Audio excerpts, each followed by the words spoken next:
السلام علیکم ورحمۃ اللہ وبرکاتہ۔ دوستو امید ہے آپ سب خیریت سے ہوں گے۔ جیسا کہ آپ کو پتہ ہے کہ پچھلے دن یو اے ای کے حکومت نے تقریباً 72,000 کے قریب پاکستانیوں کے ویزے ریجیکٹ کی ہیں۔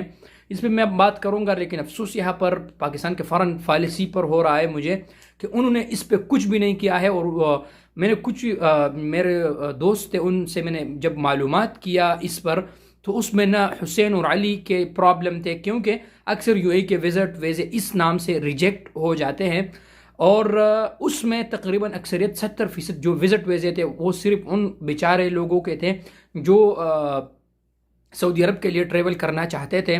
تو یار مجھے بے حد افسوس ہوا اس بات پر۔ آپ لوگوں سے بھی ریکویسٹ ہے کہ آپ اس پر اس کو اٹھائیں، کیونکہ ایک ویزے کا فیس جو ہے نا وہ 400 درہم ہے، اور وہ پھر جو ہے نا اگر ویزا ریجیکٹ ہو جائے تو پھر اگر آپ نئے ویزے کے لیے اپلائی کریں گے تو وہ پیسے آپ کو واپس جو ہے نا وہ نہیں ملیں گے۔ اس لیے آپ نے دوبارہ سرے سے پھر آپ نے اس ویزے کا فیس دینا ہے۔